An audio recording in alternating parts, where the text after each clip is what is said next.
it's the book. The question we love is, if you were to write a book, what would that book be about?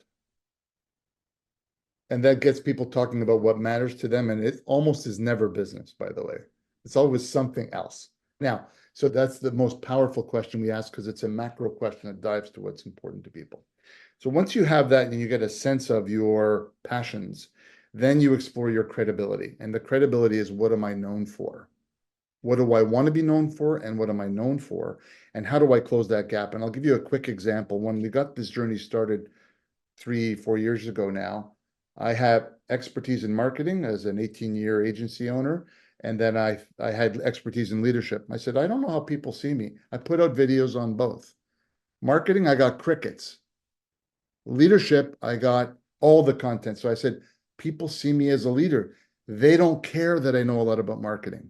So use your friends. If it's YPO, use your form mates, use your family to say, how do you think I'm seen? And figure out your personal attributes of what your personal brand is. If people were to describe you when you weren't in the room, Barry, what would they say about you? And is it what you want them to say about you? When you combine all those three things, they start to form that framework of a brand DNA. And then now you have it, you say, okay, what are my perspectives on these things? And then what are the 4 core topics I want to talk about under this main topic of leadership, or whatever it happens to be? Then you have a plan. Then you can go to your next step. You might, so for example, if leadership is your love, there are 10,000 books on leadership. What's your perspective? So in my case, the way that I looked at it, working with my business partner, and she says, Alan, your perspectives in YPO, you traveled the world with the board, you have very unique perspectives on working in China and working in South Africa and working in Australia, how the cultures matter in leadership with CEOs. That's your unique perspective, not you don't have a book on. Okay, that's good. Only I have those stories.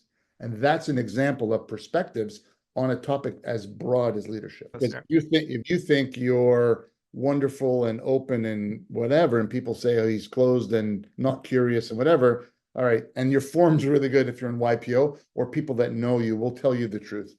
And once you're not, you say, well, how do I close that gap to make sure I'm consistent and congruent with what I want?